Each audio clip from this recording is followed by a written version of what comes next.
What up, Razzballers? Welcome back to the Razzball Fantasy Football Show. I'm your host, Sky Guasco. We got another great slate of NFL action coming to you. We got a 4-pack for you this morning on the Razzball Fantasy Football Show.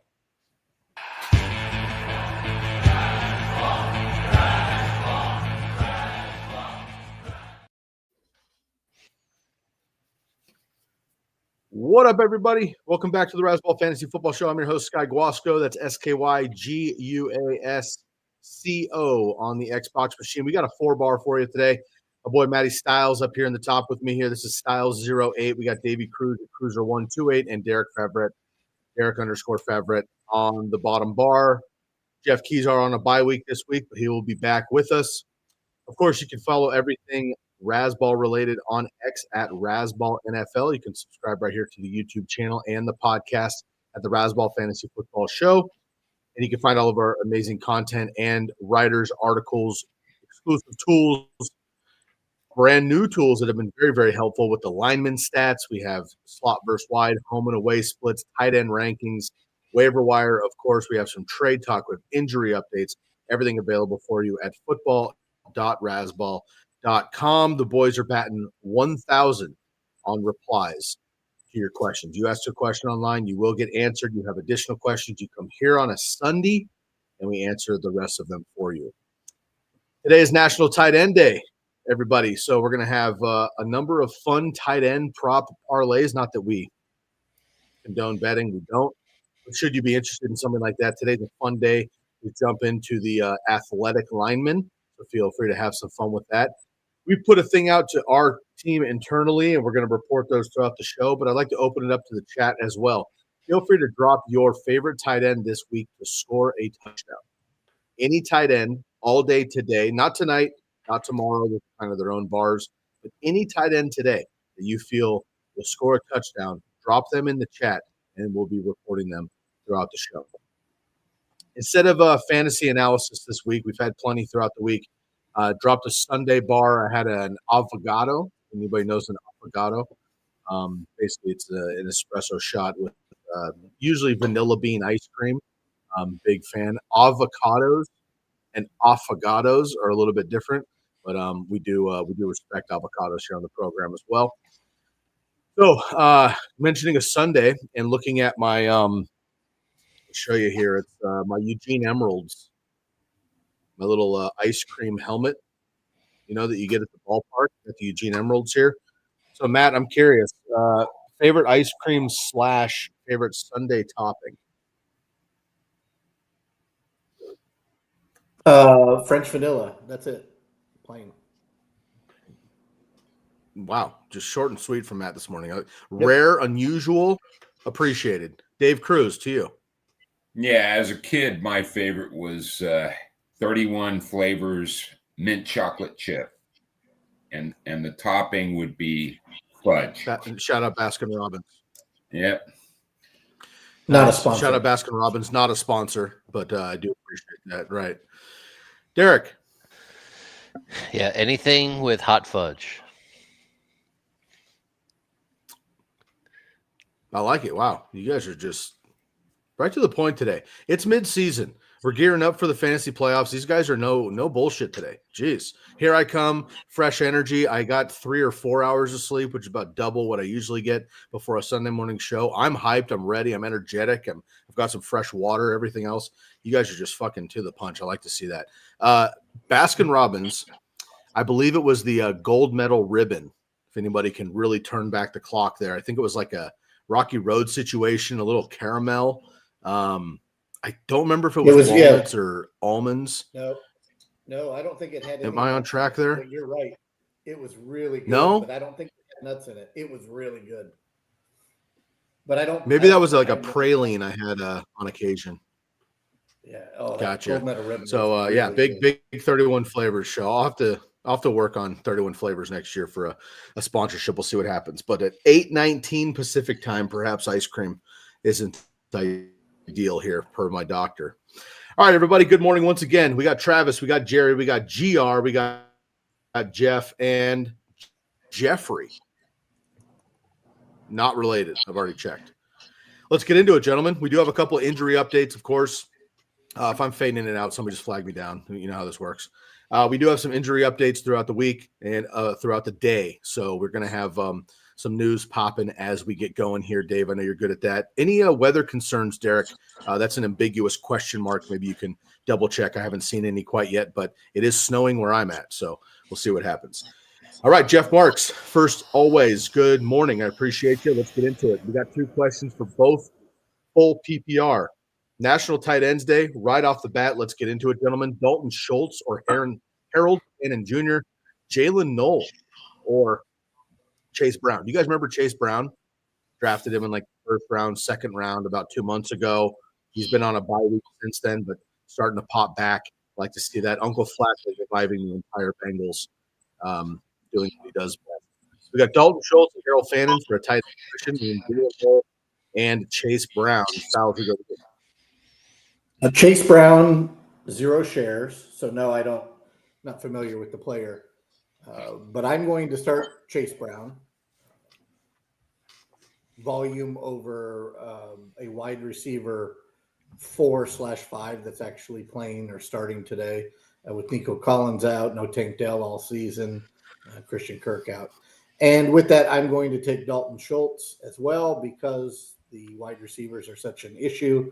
And CJ Stroud appears to start or has started to lean on Schultz, a la Baker Mayfield and K. Dotton when the injuries hit. So give me Schultz, give me Chase Brown, and I did very, very, very little thinking about that. That's easy for me today. Yeah, for me, for the first one, I do like Schultz, but I do like Fannin today a little bit better than Schultz.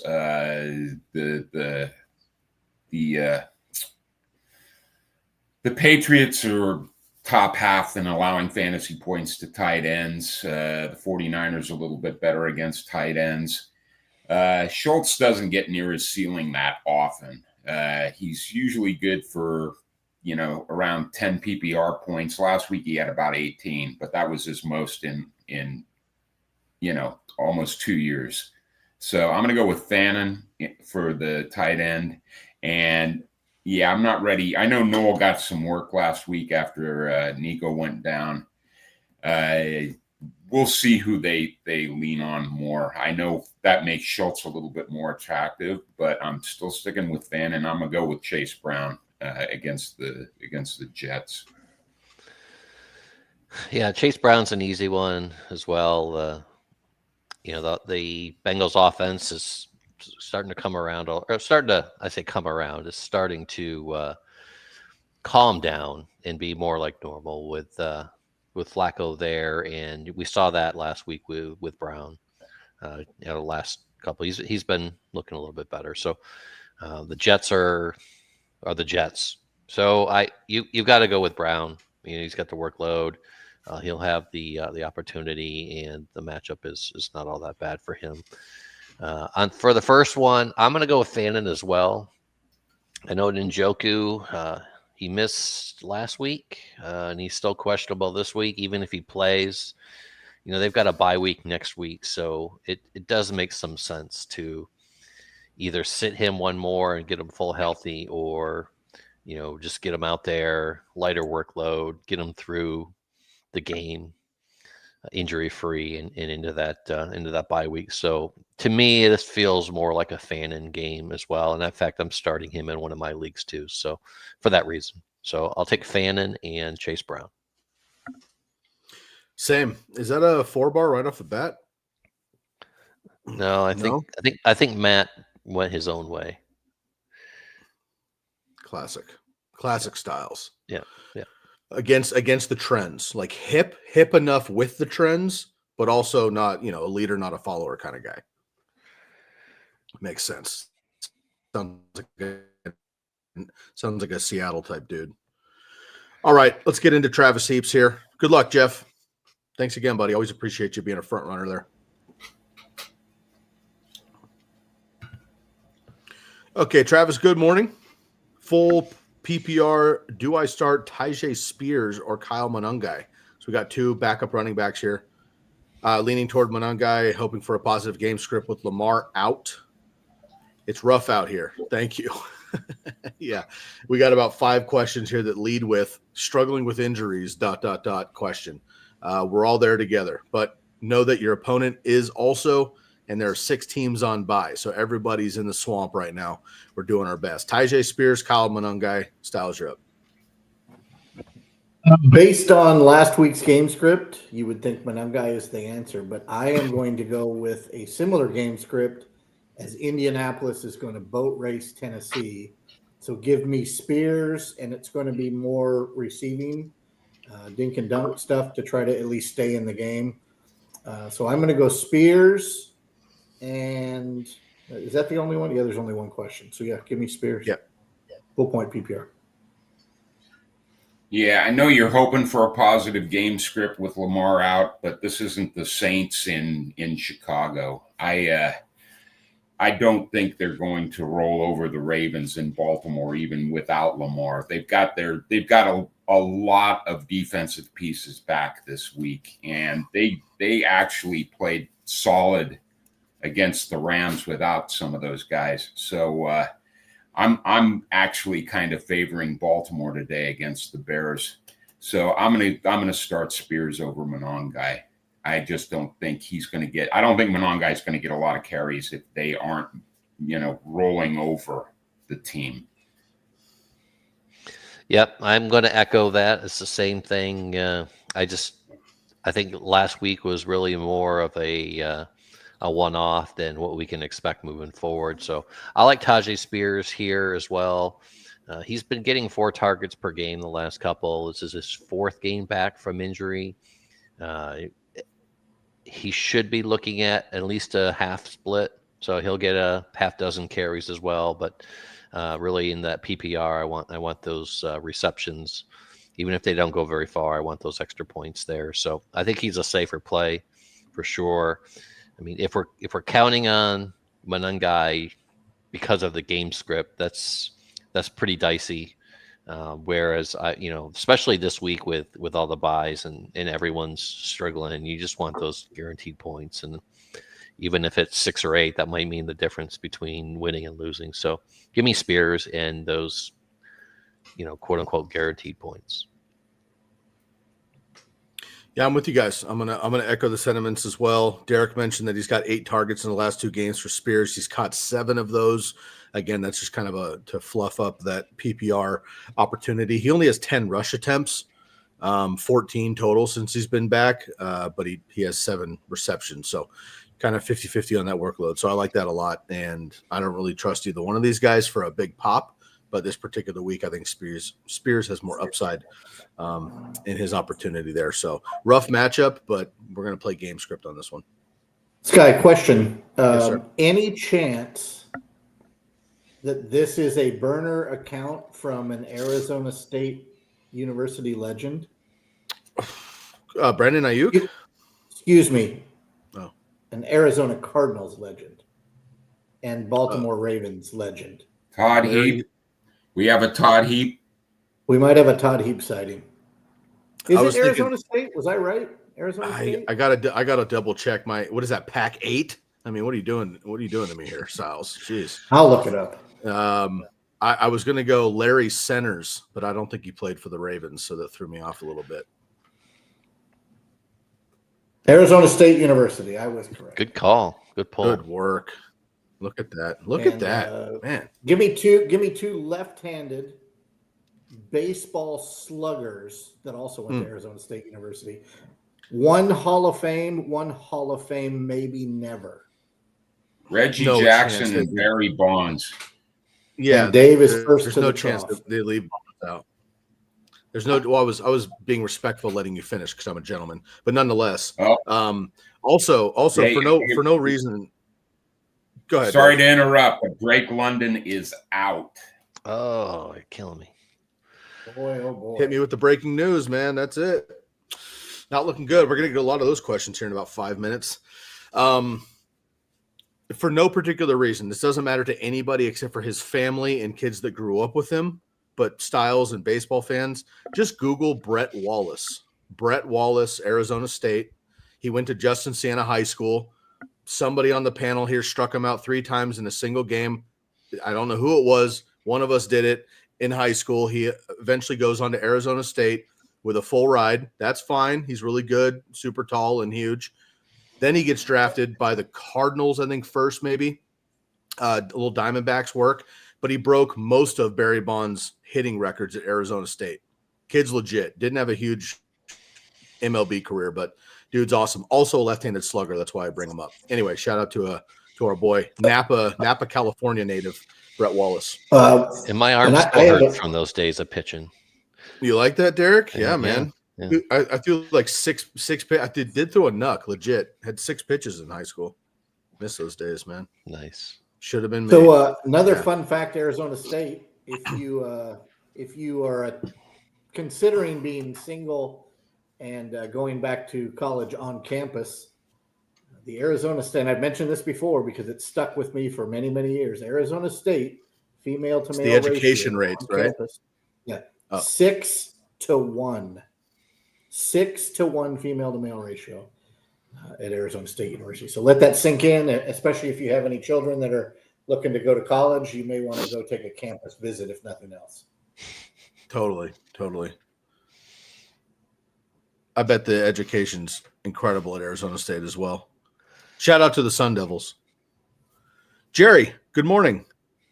Tetaroa McMillan, who I don't think we've mentioned in about a month, unfortunately. I'm stoked for this kid in about 3 years from now.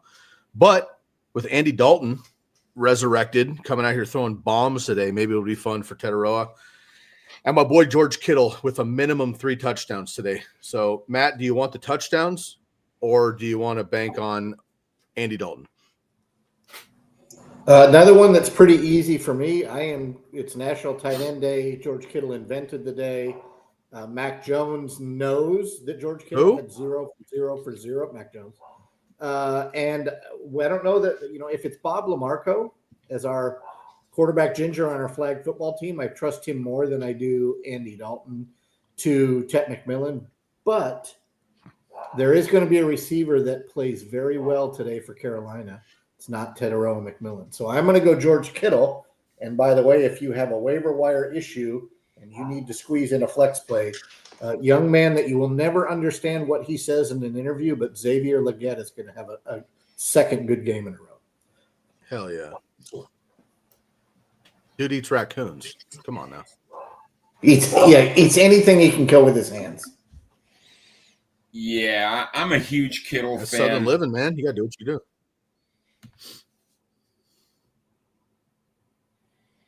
Dave, I wasn't sure I could talk yet. You're good. I'm a huge Kittle fan. I love him, but I just don't like the matchup. One, the Texans are like top 5 against tight ends. They only give about 8.6 PPR points a game. And what I'm worried about most of all is a second game in a row where Kittle is basically a blocker. Right. Last week coming back, he only had 2 targets. He blocked on more of his plays than he actually participated in routes. So I don't love the McMillan matchup against the Bills, but I think I'm going to go with that one.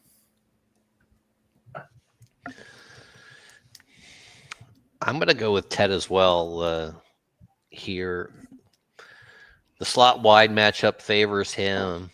Andy Dalton, he's no Carson Wentz, but he is throwing about 70% completion rate right now. And, he's played parts of 2 games this year, touchdown, no interceptions. We're not playing Andy Dalton. This isn't the question, but he is getting the ball out to his receivers. And so give me Tet McMillan and I'll run with it. So I'm curious, when you said he's no Carson Wentz, was that a dig or was that a pat on the back? Or should the listeners have to figure that out? Yes. Just leave that as a yeah. So, and Njoku is active. Is that a fade Fannin text there, Dave? Not really. I don't think he's going to be 100%. I'm surprised they're actually going to use him. Yeah, he might be a decoy. Haven't used him. Yeah, I was it Ferguson per Dave's request early in the season, preseason, Njoku and Evan Ingram, I think it was early. Were all my like late round tight ends, and Ferguson's been popping lately, but Ingram and Njoku have basically been moot, which is tough. Yeah, I got to get a homer pick a week, so I'm going to go Kittle. Dave was 100% correct. Came back last week, was strictly another tackle for George Kittle, and they won the game in a thriller with Atlanta. But I think that was more just to like get him back in the flow, and obviously you can run on the Falcons, so they did that. I mean, whether he scores a touchdown or not is whatever, but I just think Kittle has a nice game, a big game. He's totally healthy. Interviews, he's his normal spunky self. It's a fun day for him in general. I love Tet as well. I've got him on a ton of my teams, but I really need to see it pop. Andy Dalton could do that. He's got the Joe Flacco effect where he just comes in and slings it. So I hope that Tetaroa has a nice big game. If he does, I'm going to reevaluate moving forward. But for this particular question, I'm going to roll with Kittle. Good luck, Jerry. GR, welcome back. Ravaged this week. Injuries, bye weeks, making this hilarious. I don't know that hilarious is the term I would use. I'd probably choose a different adjective, but half PPR, one running back, two flex. Half PPR, one running back, two flex. Bill, Rico, Pollard, or Spears pickup off the waivers. Golden, pick up and play Jennings, Knoll, Rashard Smith, Isaiah Davis, any super deep guys. All right, so we're in the barrel, gentlemen. So let's go bottom up, right? I'm going to get rid of the unwatchables, the unstartables, the unplayables. So Isaiah Davis is not going to see my lineup, period. So we'll take him off the boat here. Pollard, right? We talked about him being floor Pollard. I'm not even sure he is that anymore. Against the Colts in a game that they're probably just going to get schwacked. I don't know that I'm playing Pollard. Bill is the de facto running back one, but it has to be a game script where Washington can actually run the ball. So if Kansas City comes out and gets ahead, then it's going to be Rodriguez and McNichols. It's not going to be as much Bill. So put him on the fence right now. So we need one running back out of Bill, Rico, Pollard. I'm not starting Rashard Smith, and I'm not starting Davis. I do like Rashard Smith moving forward, especially with game script, but Pacheco has looked a little bit better lately. He is the starter, but I'm not starting those two running backs at the end. So I'm going to go with at running back, probably Rico Dowdle until we're proven incorrect that he's not the best running back for Carolina against Buffalo, who can be run on. I am going to take my two flex plays as Bill for the hope in volume, right? It's buy, so we're hoping for a lot of things. And the only reason I would pick up Jennings is if you have someone to drop, right? Start there. I hear Jeff Ratcliffe say it on the fantasy Sirius XM channel all the time. Don't start with I should pick up, but you start with, do I have a drop? If you have a drop, then go look at the waiver wire. I like Golden, but Noel should have a lot of action this weekend. I think he had 9 targets last week. It was either 7 or 9 in a game that he did not necessarily start, right? Nico was there. So let me go ahead and stop the verbal diarrhea. I'm going to start Rico. I'm going to start Bill, and I'm probably going to lean ceiling with Noel, with Golden being a close second to Noel. Yeah, for me, Dowdle's an easy start. Buffalo is pretty easy to run on. They're a lot harder to pass on. So I'm gonna go with Dowdle as the running back. To me, it kind of comes down to, of the guys you have, Pollard or Golden for one of the flexes. I think I'm going to go with Golden. Pittsburgh gives up the most PPR points to wide receivers. I know he hasn't been a volume guy, but I do think they're trying to get him involved in the game. I really like the Green Bay passing game tonight. So Golden's going to be one of my flexes. And I don't know. I like Jennings, I think, a little bit more than Pollard today. So if it's Juwan Jennings, I'm gonna take Juwan Jennings there. All right, I'll start with Rico as well. He's going to be my play. We're into a timeshare there, but amongst the other options, he's of the three running backs. He's the best. I won't reiterate what was said about Bill, but I will mention that Washington's primary a gap running team, and the Chiefs are one of the best gap defenses in the league. But they're not as well in the zone. But again, Washington runs usually gap. So besides the game script and the other factors of why to go out to Bill or go away from Bill, that one is important to me to consider as well, because it just doesn't look like there's going to be a lot of running room for him. So if you have other options in the flex, I would go that way.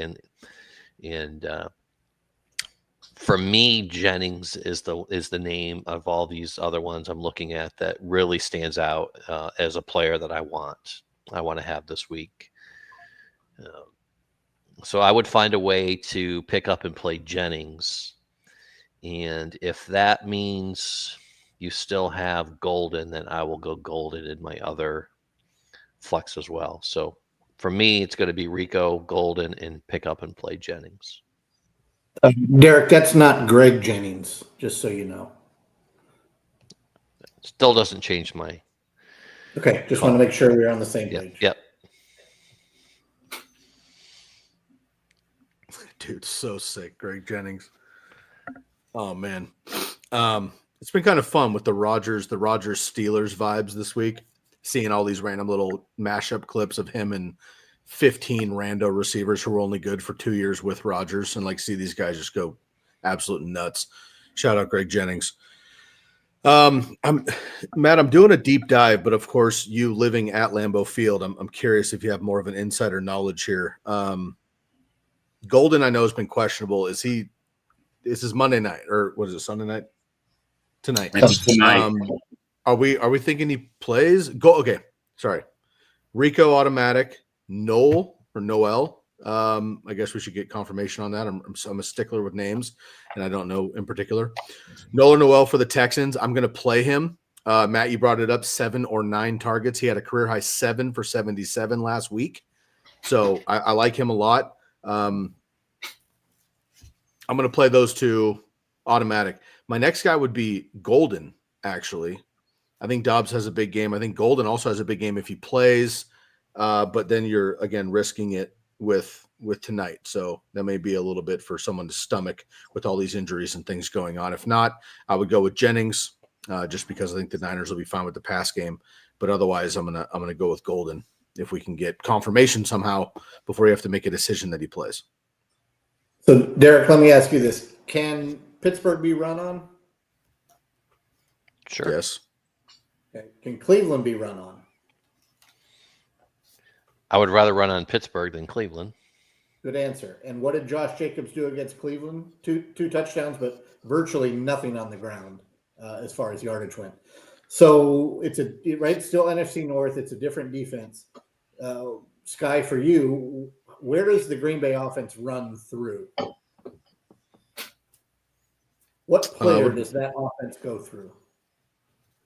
The former Oakland Raider, Josh Jacobs. Yeah, former Oakland Raider. So it goes through Josh Jacobs, which leads me to this. I cannot figure out why or what Matt LaFleur is doing with the offense. Quick fun fact. Every game that Green Bay has won this year, they've scored 27 points, we went back to remember what the age of the quarterbacks were for Green Bay when they won the same as Kurt Cobain. Yep. So 27 is a weird number for Green Bay this year. Golden is going to be fine in the NFL. He's probably going to be fine tonight, but I just don't feel like I want to bank on Golden. He's going to play. Christian Watson is currently questionable. We won't know anything till later for all of those players, but I'm going to go with Noel because it's close to Christmas time. And I would probably, I mean, I like Golden, but I can't figure out when they're going to throw the ball, who they're going to throw the ball to. And I'm confident that the offense runs through Jacobs and Tucker Kraft. So they're going to win games in a lower scoring fashion. And I don't know that they're ready for Golden and Watson to be, Jerry Rice and John Taylor down the field. Wow. So, yeah, I think he plays, but I don't think that he has the volume where you would want to say, yes, I'm starting him when you have other options. That's my 4 cents. I dig it. So we'll take Golden next week. So I'll go Noel, Rico, and Jennings. Nobody ever includes John Taylor. Matt, I just want to say thank you for that. Dave gets it. OGs get it. John Taylor needs to be mentioned more often. So is John Taylor Jerry Rice if he plays on another team? Is he like is T. Higgins John Taylor? Is that kind of what we're Pippen. looking at? He's Scottie Pippen, It's like who knows, but he certainly helped Jerry Rice, I'll tell you that. And Montana, obviously. Yeah. I don't know that Taylor's that guy. I mean, John Taylor, as well as being a talented pass catcher, was a phenomenal blocker downfield. I don't know that he learns that trait at that time with another team. Interesting. Yeah, Bill's big in that everybody gets it. Saw an interview with Scottie Pippen over the weekend. The person asked him, when's the last time you saw Mike, and do you guys hang out and this? Scottie Pippen swears on this interview that never, not even during their playing days together, did he and Michael Jordan ever go to dinner just one-on-one. And he said he probably hasn't talked to Michael Jordan since they last played on the court. Oh, man. Which is just boggles my mind that you would be that close proximity for that many years, winning at the highest level to include the Olympics. Shout out to McDonald's plastic cups with the Olympic guys on them. It's just odd to me. I don't know how you would not have formed some type of bond that would allow for those interactions. And I would probably place it more on Pippen than I would Jordan. But not my call. There you go. Fun fact. Shout out John Taylor and McDonald's, not a sponsor. Real quick, if you get a chance today, pour one out for Nick Mangold. He apparently passed away today. The center for the Jets. Oh, very good center for a long time. Yeah. We're losing too many these days. We are.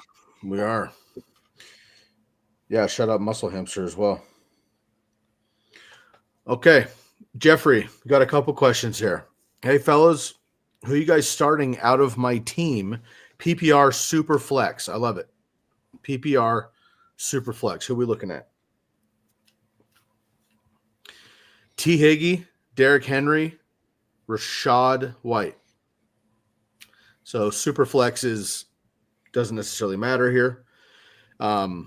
One spot out of the 3 to fill. So basically start one in a flex position in PPR. With Tyler Huntley under center, I am probably starting Derrick Henry. Don't love it. I think you pull a rabbit out of a hat or, short straw, and whichever guy you pick. I think they're all going to be fine today, but I lean into Derrick Henry today.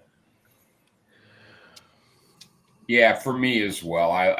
If you're starting just one, it's going to be Derrick Henry for me. Yeah, it's going to be the same for me. He's got one of the best zone gap matchups, rushing matchups for the week. So yeah, I think this is an easy call. Go with Derrick Henry. Go with your best player. Derek, over under 23.5 carries for Henry today. 23.5. He's only surpassed that once. Well, that's why I ask. And it was his last game. Trend? So yeah, I would take the over. Chicago is actually pretty friendly for running backs to run against, and offensive line should be a little healthier coming out of the bye as well, which I'm hearing they're getting a number of players back. So I'll take the over. Yeah, with a Mark Andrews touchdown as well. With a Mark Andrews touchdown sprinkled in. Yeah. Whoa! Spoiler alert! That might be Derek's touchdown, TD touchdown. We'll have to come back to that in a little bit. I thought he was playing for the Toronto Argonauts at this point.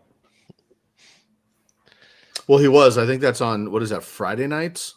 They're like high school schedule, aren't they? So it's he can Friday Night Lights, but different. Exactly. He can double dip. Yeah. It's actually called Friday Night Lights A. Nice. Yeah, I'll go over. We'll go like 33 touches for Derrick Henry today. I'm going to go Derrick Henry as well. However, I would love to see and definitely foresee T. Higgy having a nice game as well. Again, the Bengals have really become more of the Bengals with Joe Flacco lately. I believe Sauce is out. Is that correct? Sauce is out. Yeah. Okay. So, I mean, Jamar's going to eat, obviously, but I think Higgins will as well. I do think we need a big game from Henry, and I think that's the case. And, of course, nowadays, as Matt knows, a defensive game script or an offensive game script, I guess, is to keep the opposing offense off the field. And, you can't have Caleb Williams out there slinging the rock these days. So they're going to have to lean on Derrick Henry. Also, it's either happening right now or next week after Halloween. It's going to be Yeti season. So Derrick Henry should be turning into form here in the next couple of weeks as Lamar comes back.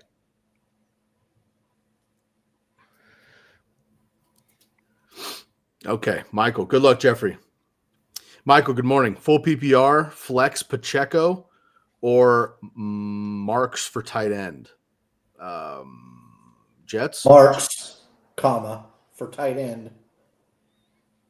So after Marks is a semicolon, I believe. Okay. And then we have Taylor for the Jets, or Loveland for the Bears, or Njoku if he plays, or Fant. Okay, hold on. Michael.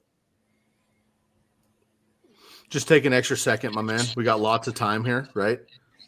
Type out the sentence. Just scroll back. Just scroll back like really quick. Like I don't need capitals or any of that shit, right? Like this is Sunday morning. I'm not really tripping on all of the punctuation.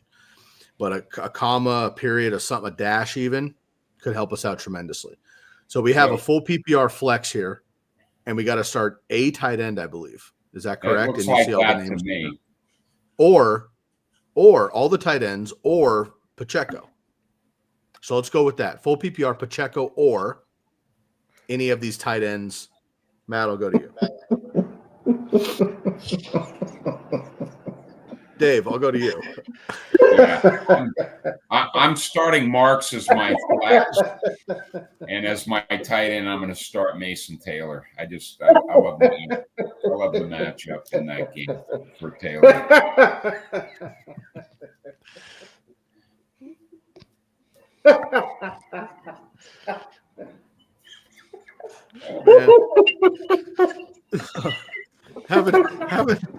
Haven't had a belly laugh out of Styles since the bourbon morning. This is good stuff. I like to see that. I think Dave's right. It's a running back question followed by a tight end question.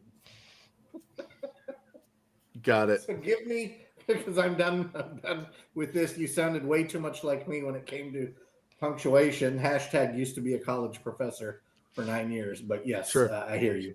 Give me Woody Marks and give me Noah Fant, and then I'm done with this question. Okay. Well, I'm not sure how to follow that one up, but I'll give it a try. I don't know. I hate to say it, I really do, but I got to lean Pacheco here. You're seeing the Chiefs starting to give him a little more run. With Kareem Hunt being hurt, I think he's out. Am I right there?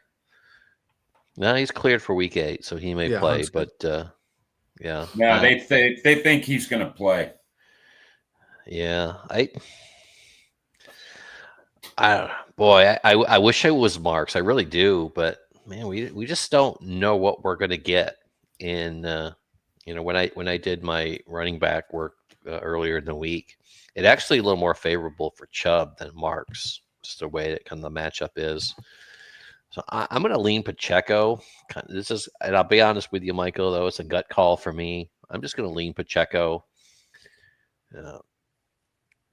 The Chiefs, they're on a high. They've got their weapons back, but they also, I think, they want to find a balance. So they're the best when they're balanced. And the running game has been really almost non-existent, especially earlier when they were losing. And if they can achieve more of a balance between the passing and in the rushing game, then they're going to be really hard to beat. And I think they're approaching that. And to me, that means they really got to get Pacheco involved and productive. So I think they're going to lean that way. I think this is a matchup that they can do that. So again, that's why my gut's telling me Pacheco here. For tight ends, boy, what a coin flip. It's not going to be an Njoku for the reasons we talked earlier. I know he's playing, but they've got a bye next week. It just doesn't seem like there's any reason why. Well, it doesn't seem really why they play him, to be honest with you. If he's that injured, it doesn't make a lot of sense. Get him rest, get him back healthy. But he's probably going to be more of in my mind, more of a blocking and.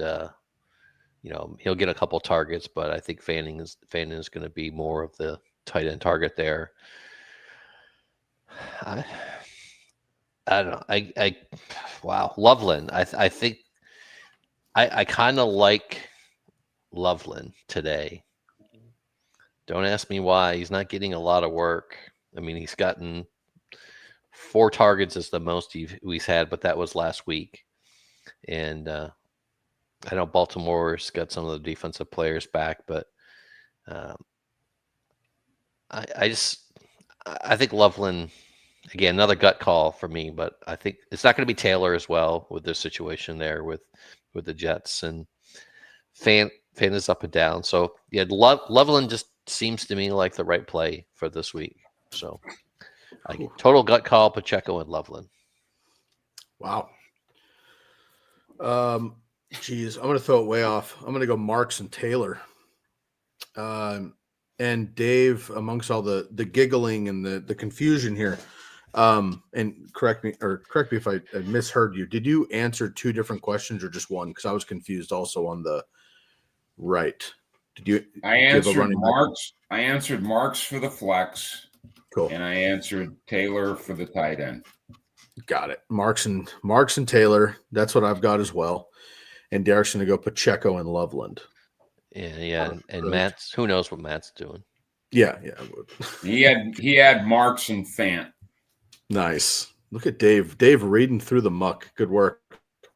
GR is back, and I'm going to scroll here. This is I think a follow up here. So basically, I think this is like all the big question we answered earlier, and I think this is a follow-up. Missed that he could play. Oh, I'm sorry. I got it. Play Fannin 2. Should have played Aronda Gadsden, of course. If you didn't, of course, we should have. Shout out my boy Justin Herbert for saving the misses there on national television. But playing Kittle and got scared of the double tight ends. So he could play Fannin amongst the rest of that team. Any changes with that, guys? I'll bring up this roster here. We went through this already. Would you throw Fannin in over these additional players? Let's make it quick, Dave. Not me. But I might play Fannin over Kittle. So Okay.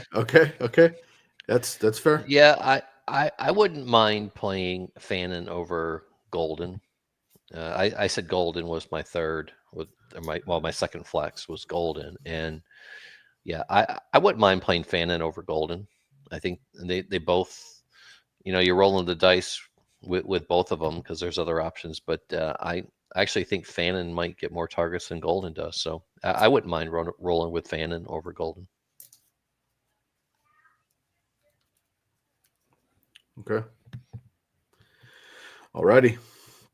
Best of luck, GR. Styles had to step away for a little bit, collect his thoughts. He'll be back in just a bit. Bill Dino. Oh, Scotty's in. Nice. Bill, we'll get to you in 1 second. Scott, good morning. I just saw the super chat come through. Good morning, brother. Great to see you again. Good morning, men. PPR League at a flex position. We start Pickens or Olave or Marks, or drop Marks and pick up Mooney since London is out. All right, so we got a few brain trains here. Dave, I'll let you dissect it first. Let's see. I really like Pickens. I have become a huge Pickens fan. So for me, I'm going to start Pickens over the others. Okay. Derek? I am not going to start Pickens in this group. To me, it's going to be Olave is going to be my priority play, and just for the mass of targets that he gets. But I also don't. Well, the caveat being, if dropping Woody Marks disrupts your running back ratios, the roster ratios, I don't mind London either, especially again. Mooney with London out. I really don't mind playing Mooney. In fact, he's my pivot in a couple other areas. So I don't mind dropping Marks for Mooney this week, as long as it doesn't disrupt your ratios, your roster ratios with the running back.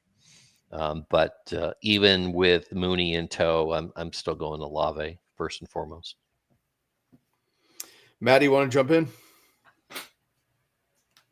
Yeah, I don't think I'm starting Pickens outside against Patrick Surtain. If that's already been mentioned, my apologies. I'm not dropping Marks, but I'm not starting him over Olave. So Olave is my start as well. Assume the other panelists have said something similar. Yeah, pretty much. Dave is all in on Pickens, which I don't disagree with in a vacuum, as Matt likes to say. The Surtain thing is like he's half shadow, half one side of the field. He kind of does like a Richard Sherman thing. So obviously he's going to get a lot of CeeDee Lamb too. So I think Pickens could have a nice game, but I think the Broncos are going to take it to him today.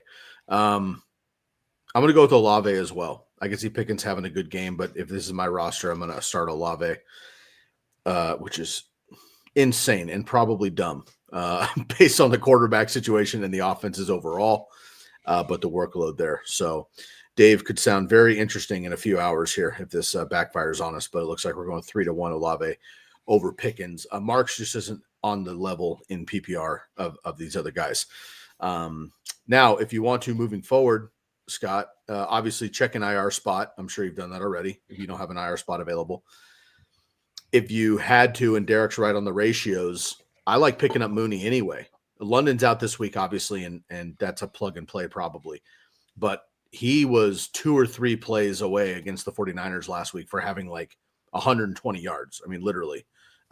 He got overthrown a couple times by Penix. With Cousins coming in, we'll see what happens there. So I think there's just too many questions in Atlanta for me right now. So I'm going to stick with Olave for the week. But I would personally be okay if it isn't going to tarnish your running backs overall to go pick up Mooney in general moving forward. And again, thanks always for the contributions. The green bar up on the top for all the viewers out there, if you're unfamiliar, that's a super flex option that we offer here on the Razzball Fantasy Football Show. Scott has decided he's got some quick hitters for us. He's got to get on with this Sunday morning before the games kick off. I get it.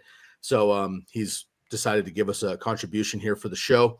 And that goes to Matt's next cruise for next year. So we're trying to help Jen out a little bit, get her off the books. So Scott, we appreciate you always, man. Thank you very much, and have a great rest of your weekend. Good luck, buddy. Let's get to Bill's question here, and then I'm going to step away, gentlemen, for a second and check in with the missus. All right. Also, Bill, just want to double back here. Haven't heard from you this morning on the audio quality. How we doing? My man. Just wanted to beef it up a little bit for you, bud. All right. Wouldn't be the same without a blockhead question. Love this. Blockheads. I mean, we're throwing it back, kids. Blockhead is what? Late 80s, maybe? Can someone confirm that? Like to really diss somebody with a blockhead? I like that. Okay. KC run defense is a brick wall. Derek has mentioned that. Bill gets stuffed like Mason did. Stuff like Mason did versus the Chargers. KC should run away early and should not get a chance here with Brashard not Bill in PPR. So are we looking at Brashard, who is maybe the 1C for Kansas City right now, or are we going Bill Krosky Merritt?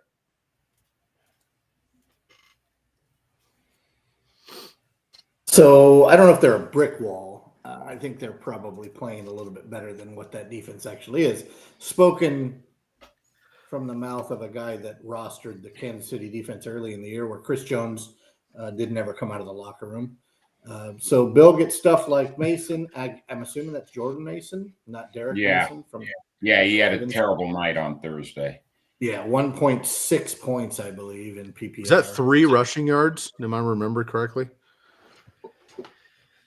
Yeah, I don't, because he caught a pass too that was worth hardly anything as well. Yeah, so he had 3 rushing yards, 3 receiving yards. Oof. I'm not flexing Brashard Smith.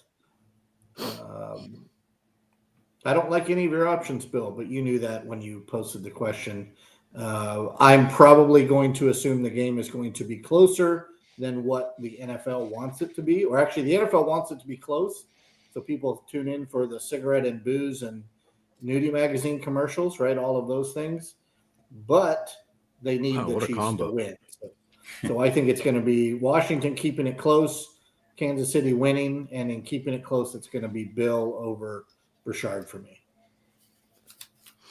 Yeah, I'm not boosting Brashard Smith that high. I know he played a lot last week, but you know the Chiefs were pretty much alone on the field last week. It was the Raiders barely showed up.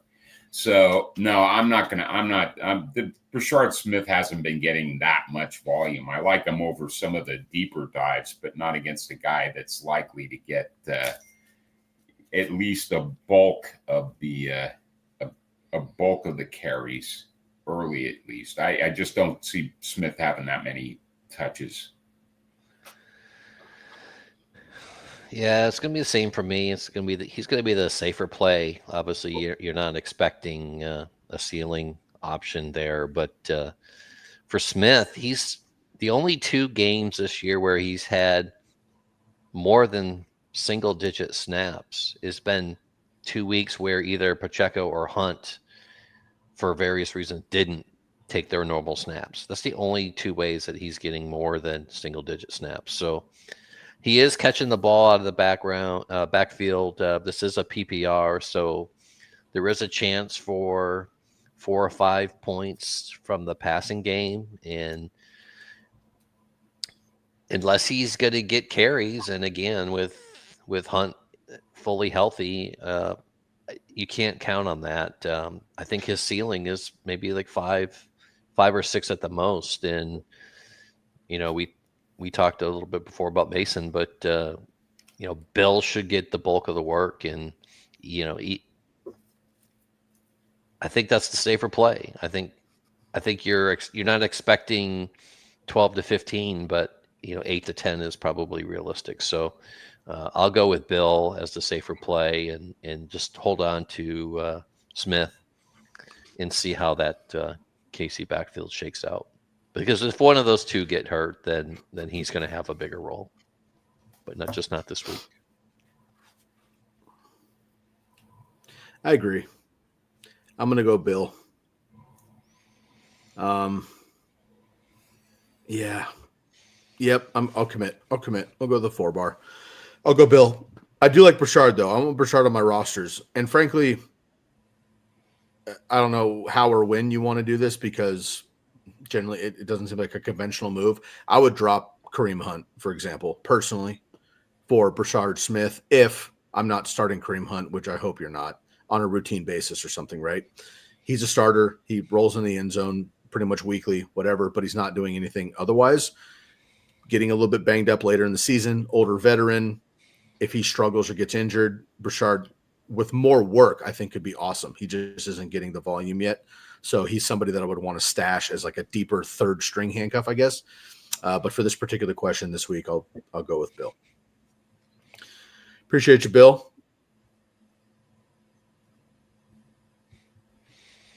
All right. Just out of respect, I'll get a DST question in here because we celebrate everybody here on the program. Derek, you want to read this one off for us, please? Yeah, absolutely. My boy Cam, anchor down. Top 10, probably going to be single-digit ranks this week. It was a squeaker. Now that we can talk about it, it was a squeaker. Going to Texas. Mm-hmm. Going to Texas next week. Arch Manning, concussion protocol. Keep it rolling. Exactly. I'll take Vanderbilt. Yeah, anchor down, Cam. All right, tough time with defenses, Philadelphia or Tampa Bay? Matt. Let me look at the schedule. Philadelphia welcomes the Giants. Do I have that correct? I do. The Bucks on the road against the Saints, which is usually a Marshawn Lattimore and Mike Evans 15-round heavyweight bout, but no Marshawn Lattimore. He plays for Washington, and he is assigned to Washington. He doesn't play at all. He's very bad. Jackson Dart looks like this new fun toy with Cam Scatterbo, but the Saints are going to have to throw. Vita Vea doesn't allow a lot of rushing yards for the Bucks. Give me the home team in an NFC East game. Give me the Eagles. Not flashy, but it is what it is. I'd rather have a team like New England at this point if you could start somebody like New England or Cleveland over one of those two.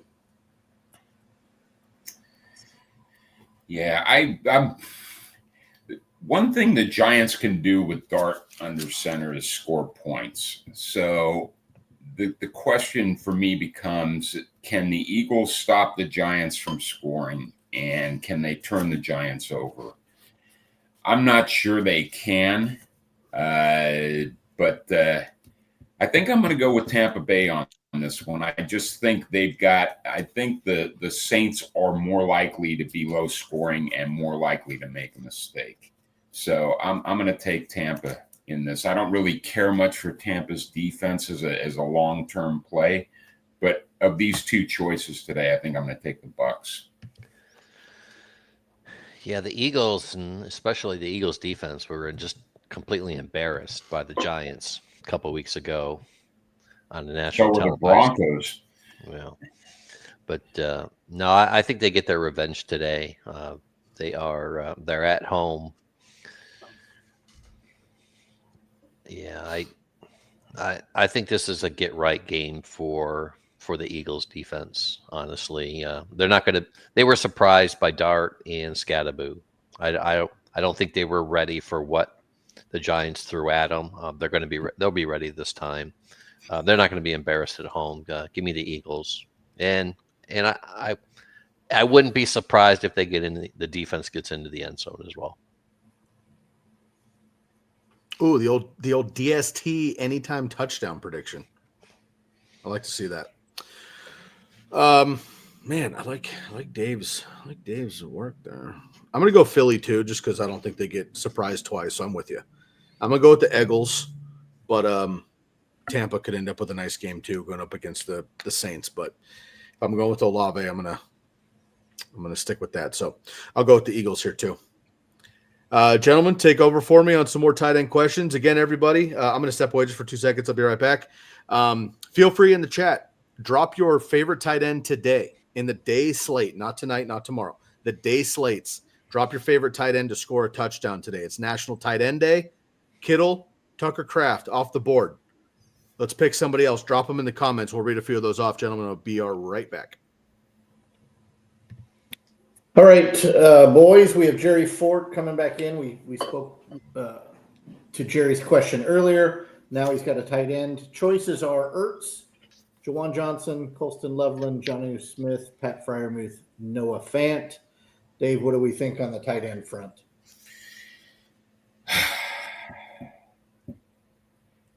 I don't want to go overboard with Pittsburgh tight ends. They're just not. They get volume, but they get volume as a unit, not individually. I mean, Freiermuth coming into last week's game had 8 receptions on the year, so I'm not real big on either Smith or Fant. As far as Ertz goes, Kansas City's pretty stiff against tight ends, so I'm not going to lean to Ertz. I think I'm going to go. I know Derek loves Loveland, and I kind of like Loveland as well, but he's just they got to show me that they're willing to commit to feeding the tight end, and I'm not sure they are. I'm going to go with Juwan Johnson against Tampa. They're probably the best matchup out of all these. Dave, what if Evan Ingram or Njoku were on that list of available tight ends? Well, if Evan Ingram was there, I'd probably go with Ingram against Dallas. They're actually tight ends is one of the matchups that they defend the best. But as far as like a volume play, I think I'd go with Ingram. The Dallas is going to be missing. Trayvon Diggs was just placed on IR, and Donovan Wilson's going to be out today. So, yeah, I would take Ingram. Derek and I actually had a tight end chat on text earlier this week, and those were some of the names that were on it. All right, Derek, on to you. What do you like from this tight end list, or do you see something floating on your local waiver wire that might jump out to you? Well, there's probably not a lot on the waiver wire at this point that you could put any confidence to, especially in the short week. So it's probably picked through pretty thoroughly by now. To clarify, I don't say I love Loveland, I get the pun there, but I do. I liked him earlier on this list. Honestly, if Debo and or McLaurin were out again this week, then I think Ertz would be the call, and that would be a relatively easy pick here because there's just so many reasons, to go against any of these. But of this list, I'm going to go with Jonnu Smith as well. I'm sorry, not Jonnu Smith. Juwan Johnson. That's who you picked, Dave. Yeah, Juwan Johnson. Yeah, for the Saints. Yeah, I think that's the cleanest option. I mean, he did get 7 targets last week. Almost got to the 80-yard mark. So there's almost 13 points there last week against Chicago. He's a part of the offense, no question. With Olave as well. So yeah, I'm gonna go with Juwan Johnson. I think he's probably of these 6 names, he's probably the safest one to get the most workload. And that's what we want this week is workload opportunity. So give me Juwan Johnson. And would that same question I asked Dave, would Njoku / Fannin or Evan Ingram move the needle for you? Yeah, I would. If I had Ingram, I would start Ingram. Okay. And you're okay with 4-yard catches and fall down from Ingram plus a 13-yard here or there. It seems like to me, Juwan Johnson gets downfield more than some of the other tight ends, even though he's huge. I don't know how he gets lost in He's a defense. wide receiver in college. Yeah, he's a big dude. Okay, so I think we're good. You guys have talked me into it. I would lean Jawan Johnson. Yeah, I mean, just a quick note on Ingram. I mean, he's averaging 7 targets per game in the last 4, not just last week, but the last 4. So he's going to be an active player, and even if he doesn't get a boatload of yards, which he doesn't, and he's only gotten in the end zone once. He's getting the targets, and you're a PPR, then those 5 targets for 40 yards. That's an easy 9 points. And then if he does anything else, either yardage or scores a touchdown, then you're in a top 10 tight end situation. So again, it's all about opportunity, all about targets, and Ingram is pretty solid that way. And what do we feel? What does Johnson look like for targets? Johnson and Ertz, are they in that? I would think Ertz has got to be in that similar range recently. Yeah, he is, but and Johnson's targets had kind of dried up somewhat with the return of Moreau and Taysom Hill, but those guys aren't getting a ton of snaps. So if the Saints wind up in a negative game script, then I think Johnson gets a bump out of these guys. Yeah, I agree. That's why I think he's the safest play of these names. All right, moving on. Cam is back, checking back in. PPR league, Chuba or Dowdle. Unfortunately, could be fortunately, however you look at this. You glass half full, glass half empty. He has both the Carolina running backs. Assuming he needs to start one, which way do you lean? For me, it's going to be Dowdle. I just don't know that Chuba's back to full strength. They are they're splitting snaps right now.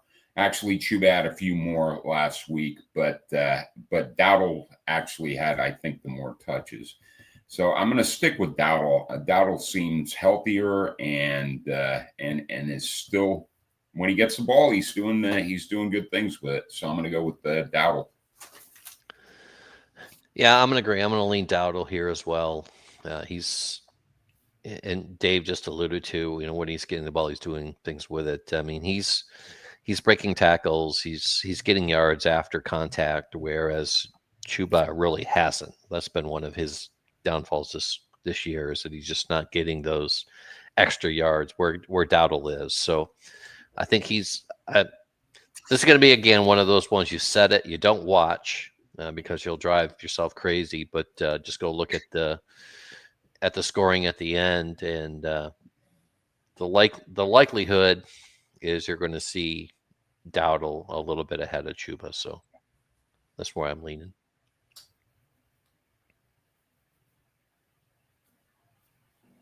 I'm on mute. There it was again. I'm going to lean Dowdle as well. Right now, he's got the better numbers. He's playing better, getting more touches, and we don't know if Chuba's all the way back. I mean, he's playing, but clearly the backfield is currently assigned to Dowdle. Even if it's 50-50, it looks like it's Dowdle's backfield. So I'm with you both. We'll go with Dowdle. Bill is back. A little bit of info on the question he asked earlier. With London out, he has Mooney on his bench. He could flex Mooney instead of Bill or Burchard. However, we decided there. And I don't think anybody selected Burchard. So I would flex Mooney over Bill this week. Dave, your thoughts? Yeah, I guess I would too. It's Mooney's going to be the de facto wide receiver 1 today.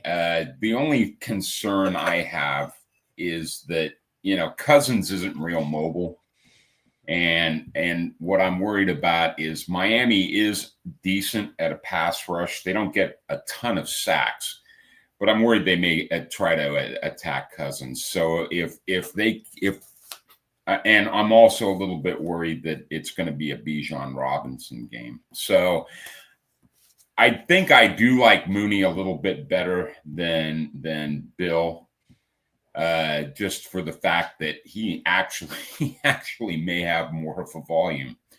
So I'd probably start Mooney over Merritt.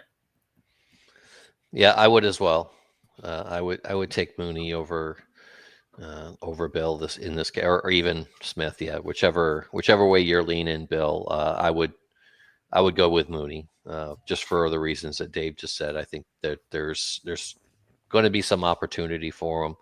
I mean, sure, Cousins is not mobile, but he is a veteran quarterback, and he knows how to get the ball to his receivers. As we've seen with the other veteran quarterbacks for the most part this year, they know how to get the ball, to the playmakers, and Mooney is going to be one of the playmakers that Atlanta needs to win. So, yeah, I'd take Mooney in the flex. Sky, this one's for you too, if you want it. I'm going to go Mooney. I mentioned earlier in the program that he was a few overthrows from a massive game last week against the Niners. So with London out, I like it. And you're right. I mean, Cousins has been very good for fantasy over the years. Google Adam Thielen. So I'm going to go with Mooney here. Jerry back once again. DST. Temps Bay, Buffalo, Cincinnati. We talked about Tampa Bay earlier. We got let's see, Cincinnati, Buffalo versus Carolina, Cincinnati versus the Jets. I leaned away from Temps Bay earlier. Of these defense, I don't trust Cincinnati even with Trey Hendrickson active, which I believe he is active. Give me Buffalo. I don't love any of them, but I'll take Buffalo. Yeah, I think I'm leaning slightly Buffalo over Tampa Bay as well. They're Cincinnati. If they have a great game, good on them. But they're terrible. They're just a terrible defense. So I think the thing that attracts me to Tampa is they're pretty good at sacking the quarterback. But one of the things that Spencer Rattler does well is avoid that. So, yeah, give me Buffalo in this case at Carolina.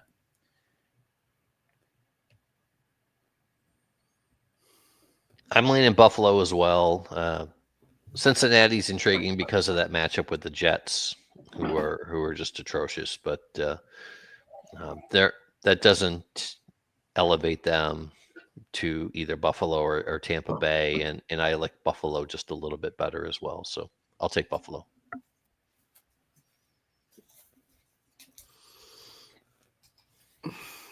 Man, risking it against Andy Dalton at home.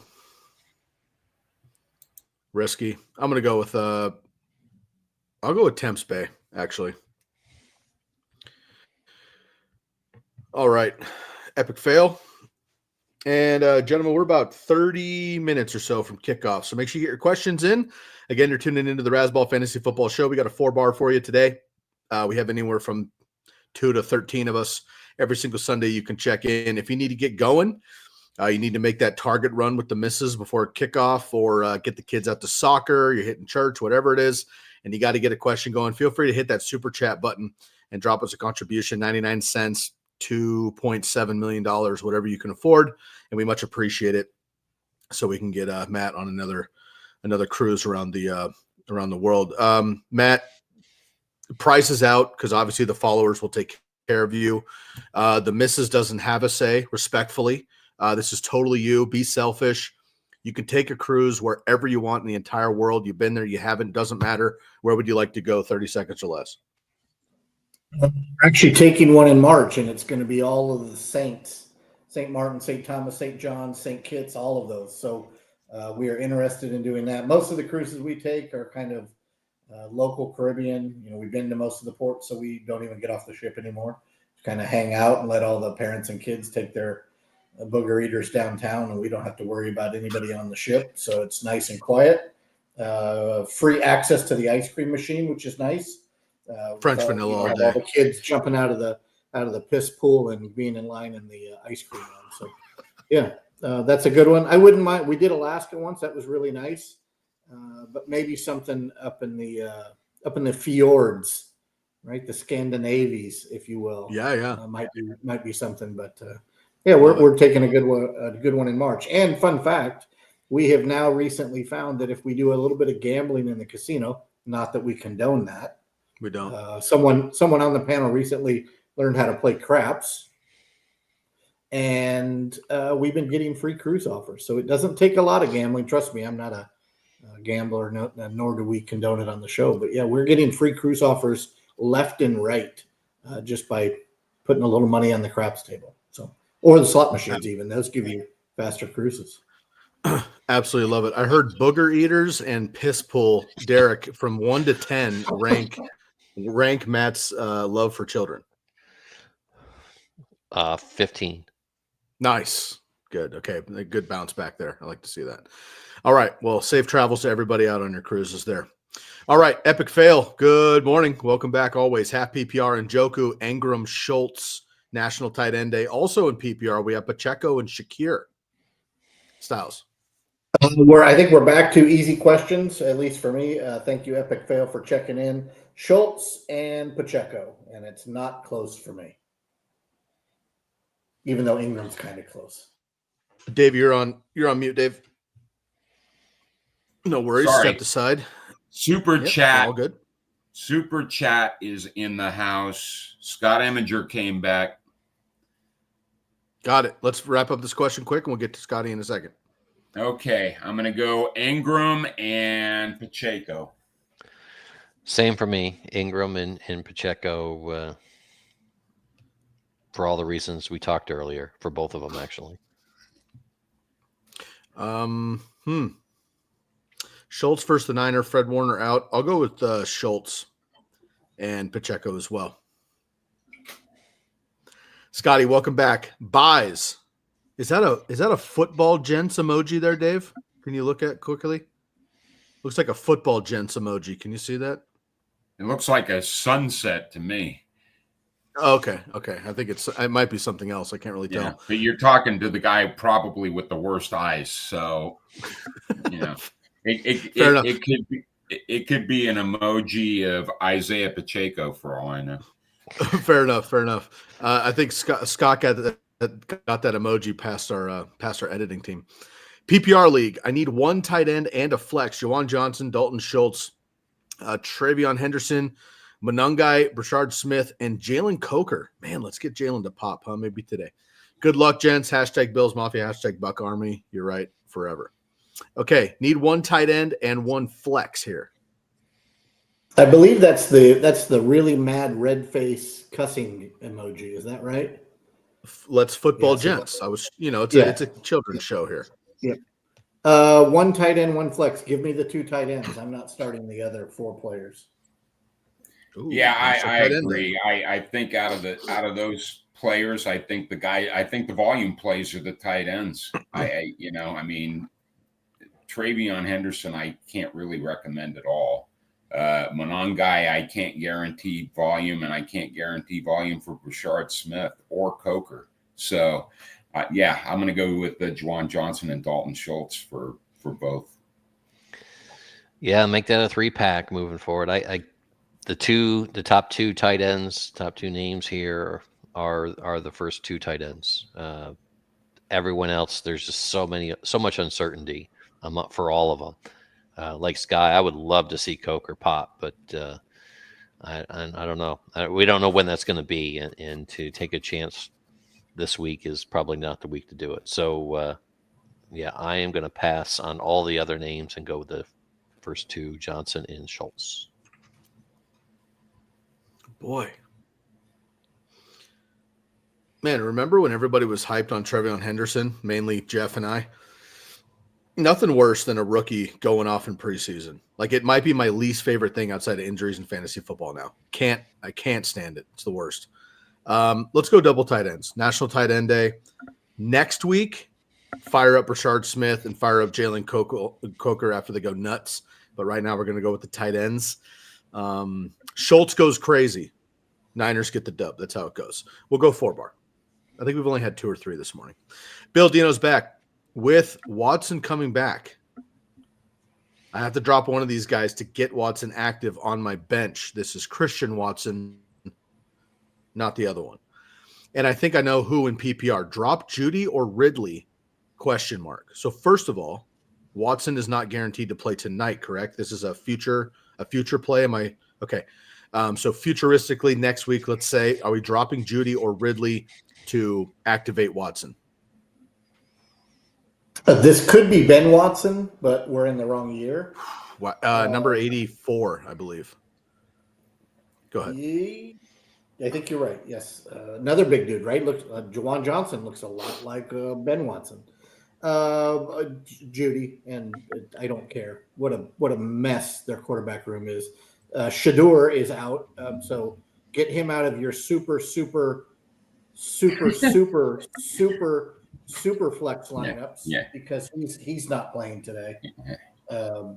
And I believe they brought what's the name? I heard it this morning. Bailey Zappi. Bailey Zappi is right, Dave. Look, Dave's got all the answers today. Yes, it's Judy for me. He's probably the better receiver this year. He's probably the better receiver career-wise after Ridley left Atlanta, but it's just not going to happen for the Cleveland passing game. And anybody that rosters Quinshon Judkins, just lock him into your lineup unless he gets hurt. That's going to be the offense for them. So drop Judy and don't look back.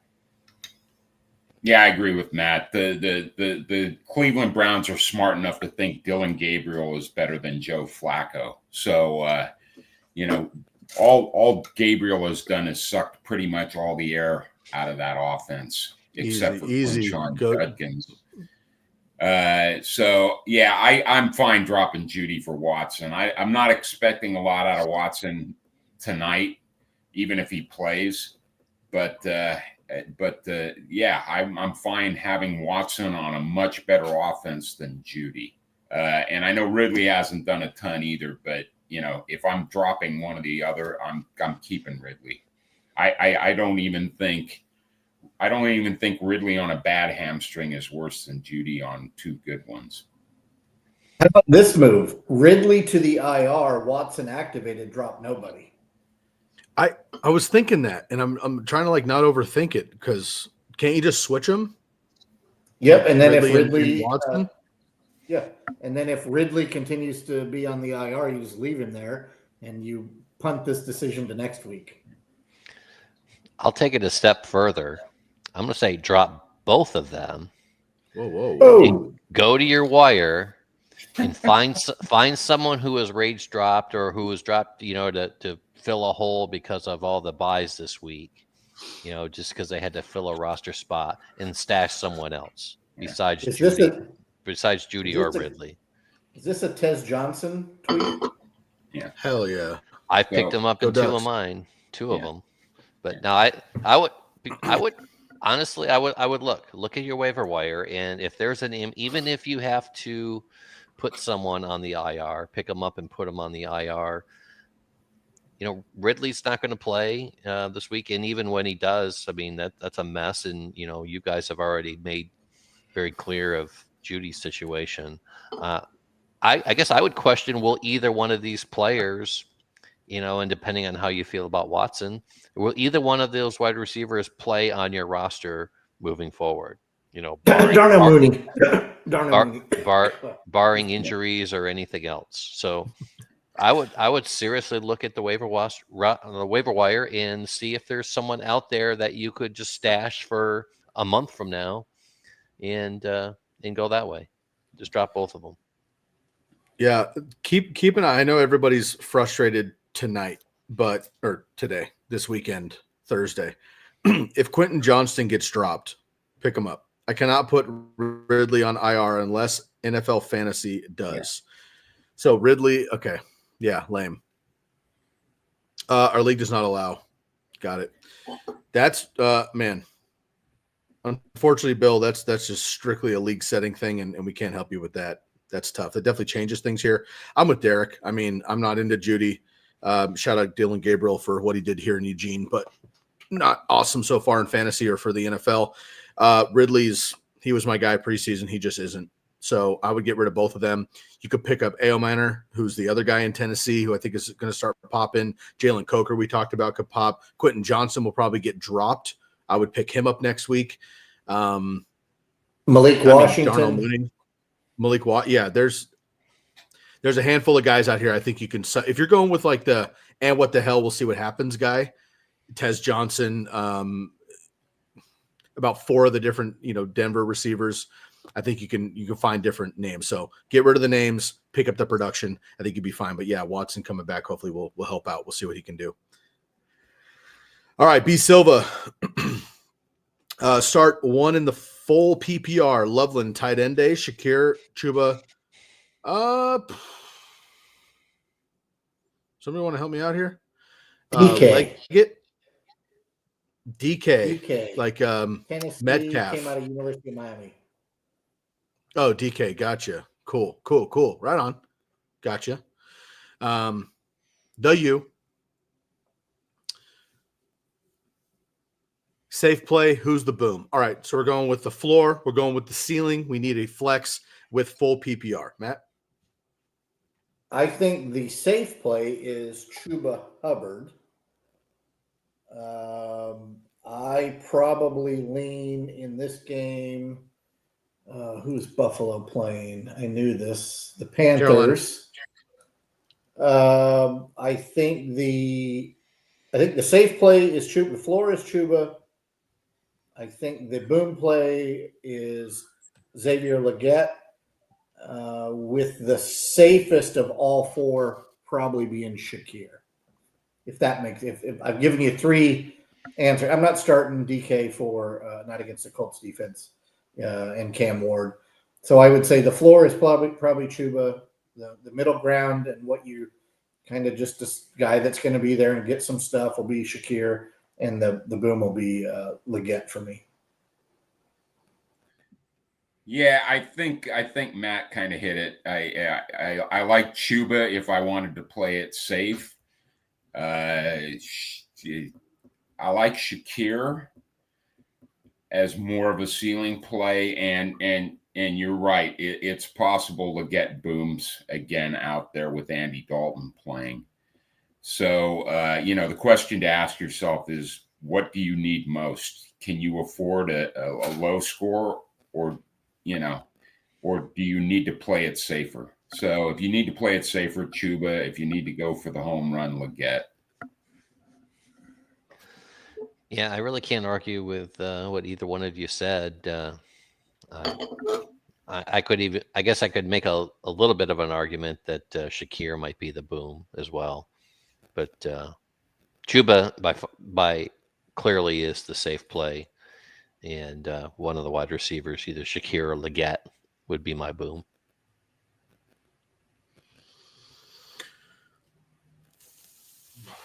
Yeah, same. I'll go same. I'll go Loveland and Legette.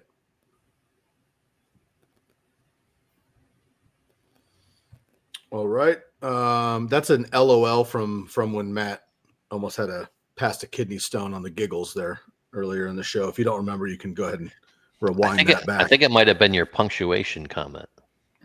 Oh, I know what it was. I'm saying the moment in which it happened. I mean, no, Bill's laugh. I mean, because you asked him about punctuation. Oh, so I mean, I'm not punctuation. Your sound. Remember you asked him about your sound. Nice, yeah. Well, hey, Bill threw a little bit of shade. I mean, Bill and I are boys, right? We go back years at this point. No harm, no foul. But threw a little shade on my shitty headphones last week, which, hey, I'm the first one to tell you guys. I'm on the road half these seasons always.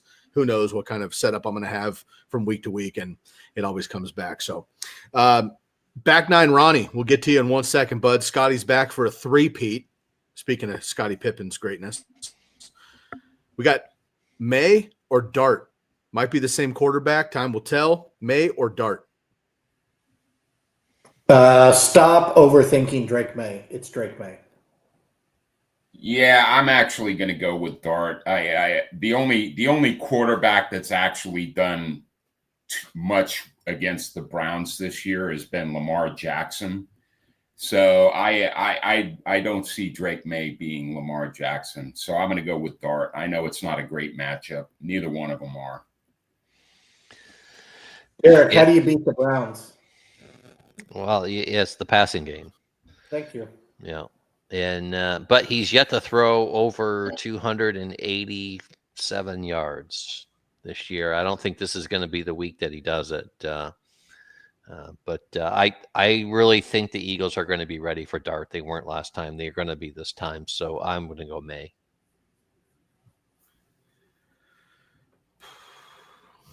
Me too. Only because of that. I don't like the matchup with May. I'm starting him in 2 leagues. I'm not happy about it against the Browns, but I'll go with Drake May as well. I do think the Eagles sober up quick. I think Saquon has his big game actually that we all thought he was going to have last time. I think the Eagles handle business. Thanks, Scott. All right, 16 minutes and counting, everybody. Drop your questions in the chat here so we can blaze through the last handful, and we will get to you. Looks like we have a vote for George Kittle to score a touchdown today. Again, if you have any other of your tight ends you guys want to let me know, please do so. All right. Boom. Okay, back nine Ronnie. Shouts out. Long time. Big up my boy Aaron. Also an AA Ron, Matt, just for the record here. Good morning, Raz team. Javonte Williams or Breece Hall in the flex? Do we start Breece before he gets traded? Full PPR.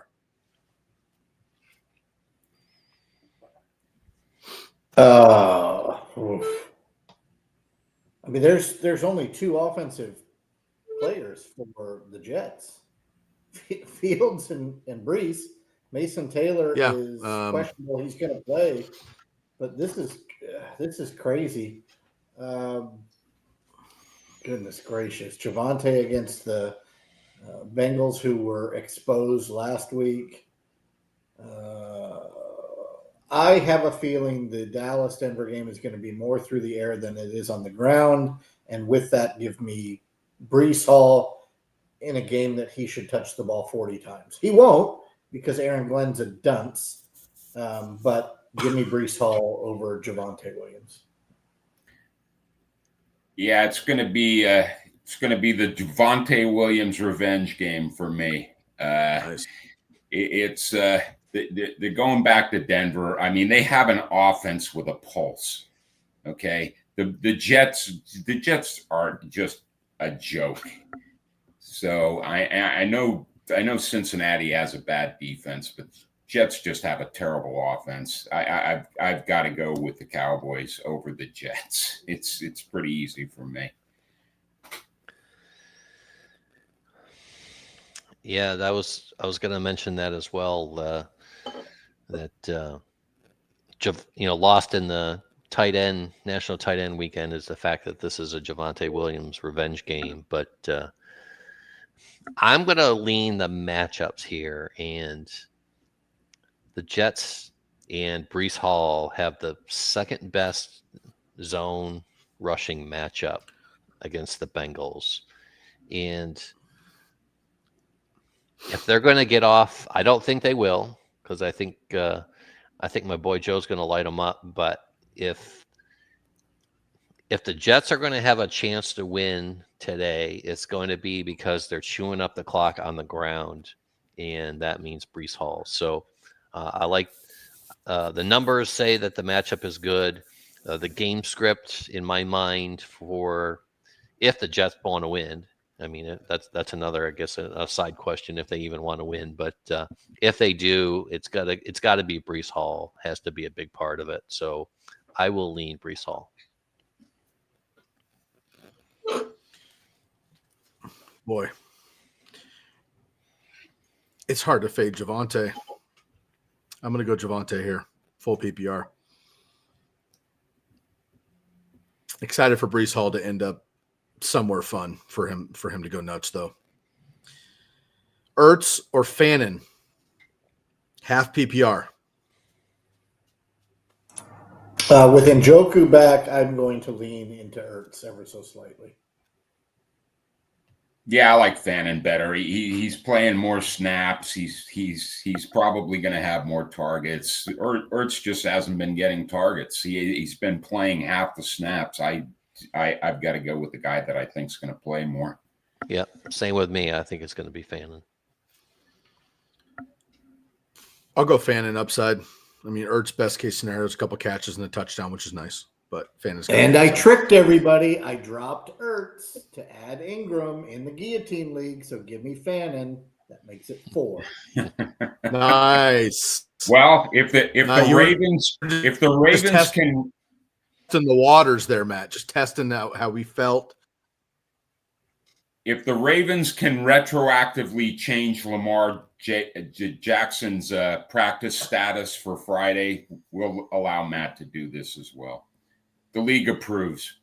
Thank you, David. You're welcome. Jerry, Houston or Temps Bay? That's about 3 or 4. I think Buccaneers. So I guess it's a Temps Bay, right? It's a Temps Bay defense. That must have been the number 1 defense available on everybody's Yahoo waiver wire. So and they're playing the Saints. Yes, and they're playing exactly. So finally, I will lean into the hometown Tampa Bay team, even though they're on the road. So give me Temps Bay. Yeah, I'm all in on Houston in this particular case. It's just a better defense. The 49ers are probably going to try to do what they did to Atlanta last week and just run the ball. And they may have success doing that, but I just don't think it's going to be a high scoring game if that's the case. So I'll take Houston here. I actually like San Francisco in this game, so I'm going to lean into Tampa Bay defense. Yeah, Temps Bay for me too. I think the Niners will be fine. Tampa Bay DST for me. Chuba Hubbard, Ramondre Stevenson. Woof. Wow. Yeesh. This is fantasy points, not fumbles.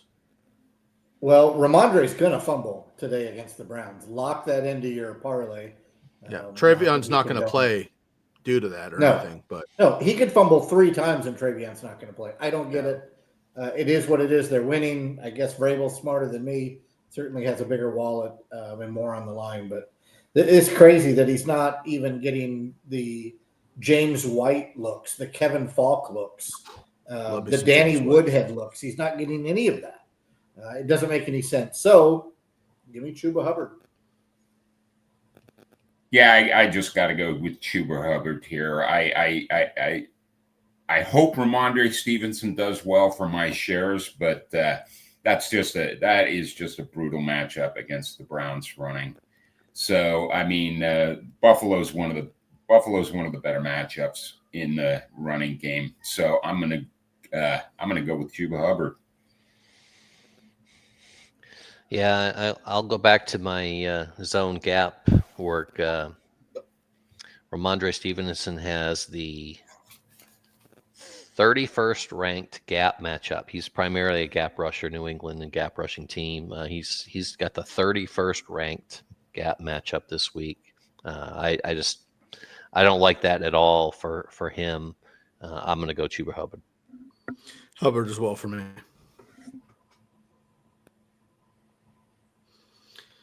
Marius, welcome back, buddy. Leggett, Pierce.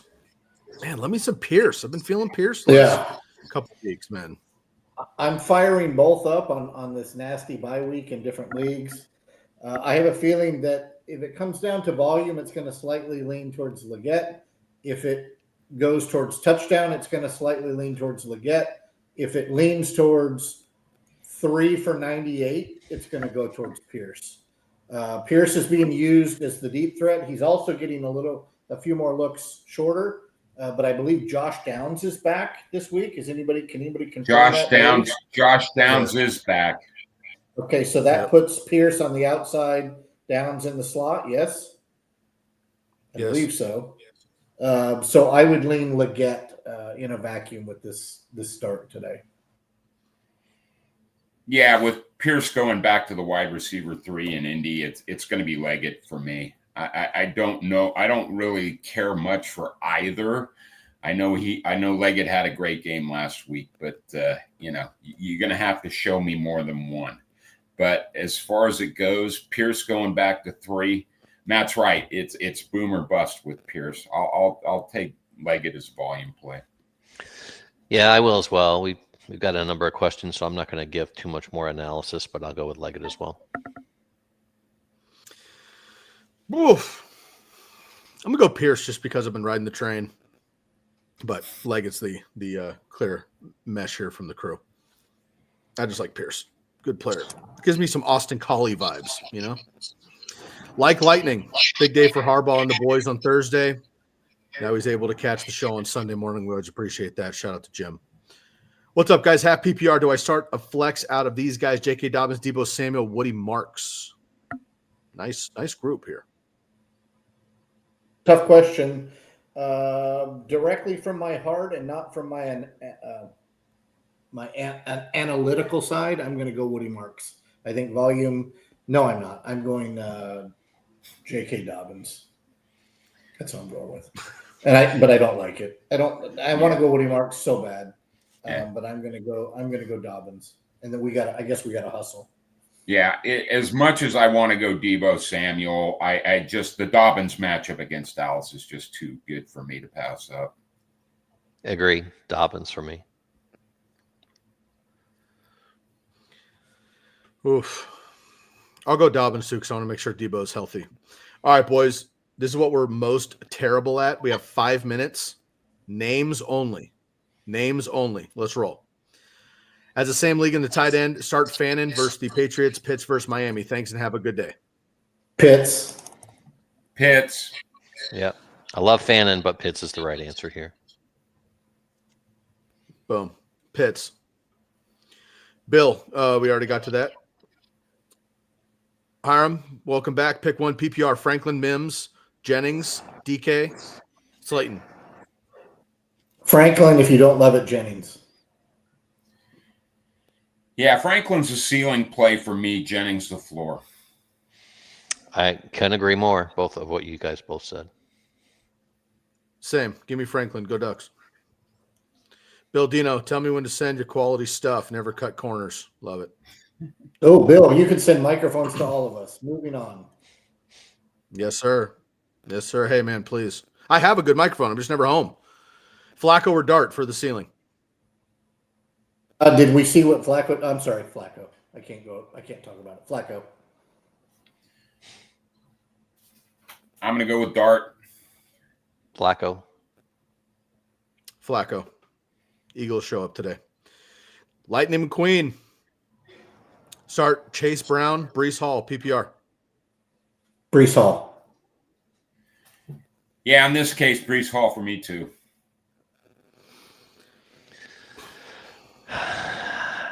Wow. I'll go out on a limb. I'll say Chase Brown. Yikes. Breece Hall. I hate it. All right. That is the end of our questions. We got a couple here from the panel. Full PPR. We start one. Boutte, Franklin, Leggett, Mooney, A.O. Manor. Dave? No or IR for Jennings. Or Higgins. Sorry. I'm going to go with I'm going to go with Boutte and hope he gets in the end zone. Yeah, Boutte, although I don't mind Mooney now that London's out as well. So Boutte or Mooney. I'll lean Mooney actually in this question. God, me too. Mooney. Sorry. Yeah. Okay, so here's my issue. Whoever put this up. I'm fine with Mooney too. Mooney is on waivers in G League. It says Sunday. Do I attempt to drop Boutte to add Mooney and start him, or do I just leave Boutte and not even Boutte. mess with him? If Mooney's on waivers, you're not getting him. Yeah, you're not going to get him in time. Yeah, we got him. Dallas Lamb, Slayton, Bateman, Malik Washington. Oy. Malik. Yeah, I'm going to go with Bateman. Bateman. Man, Malik Washington. But I think Bateman had the rule there for you, Dallas. Best of luck. I'll say it now. Malik Washington is going to score a touchdown, and he's going to have over 80 yards combined.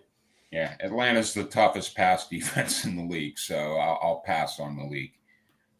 Yeah, I agree. I just think it's a game script. There's nobody else there. I don't believe in Waddle. Good luck, Dallas. All right, everybody. That is it. That's got us up to game time. We appreciate you every time. We're here every single Sunday morning, a chunk of us at least. Once again, you can find everything during the week on X at Razzball NFL. You can find all of our great articles and exclusive tools that we've been mentioning all morning long available to you for free at football.razzball.com. Make sure to smash the subscribe button and hit the bell so you make sure you get our updates. Styles, quick. Nope. Make sure you hit the updates here on the Razzball Fantasy Football Show on YouTube, and also you can find us on the podcast repurposed at the Razzball Fantasy Football, wherever you listen to your audio. For Matt and Dave and Derek and Jeff, what the hell? He's a company man. I'm your host, Sky Guasco. We'll catch you next time. Happy National Tight End Day, everybody.